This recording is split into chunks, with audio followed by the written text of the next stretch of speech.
Okay, let's dissect the 1099-C a little further, shall we? This is a screenshot of the specific instructions for Form 1099-C. Pay attention to the underlined portion. It says file 1099-C cancellation of debt for each debtor for whom you canceled a debt owed to you of $600 or more, right? So if a corporation is claiming that your straw man owes them a debt and you do not pay it, normally within like 120 days, they do a 1099-C and charge it off. It's forgiven on their end. The IRS also tells them Form 1099-C must be filed regardless of whether the debtor is required to report this debt as income. So they're acknowledging, like dry snitching, they're acknowledging the fact that the debt is now income, but they're saying regardless of the fact if this client has to report it or not, you have to give it to them right there. Y'all see that? Now let's talk about who's required to file the 1099-C.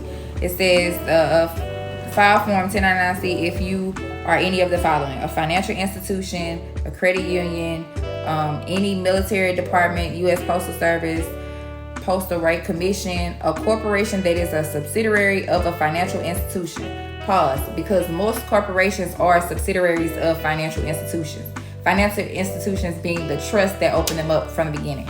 Now, I know that was a lot, but to further go into that a little more, you can go to sec.gov in the search bar, search whatever the name of the corporation is, find out who your indentured trustee is of that corporation. The indentured trustee is a bank, which makes them the subsidiary of that bank. See how that kind of loops every corporation into... Anyway. All right, so now let's talk about record keeping, because these companies are actually required to keep record of these 1099s for at least 4 years. Yes, there you have it, 4 years. So if they tell you they do not have a copy of it, they lying. If they tell you they cannot produce it, statements to debtors. If you are required to file a 1099-C, you must provide a copy of the 1099-C or an acceptable substitute statement to each debtor. So if they are going to list your straw man as a debtor, they have to give you the tax forms. There you have it, you guys. All right, so the last thing I want to talk about is penalties. So there are penalties for failure to file correct information on these returns, and also penalties for not providing the copy of the return to the debtor, which would be you in that, or your straw man in that situation. So there you have it. These companies are required to file 1099-Cs to cancel debt. Those debts are then forgiven.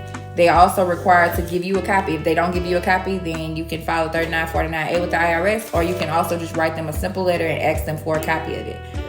If they fail to comply, you can sue them.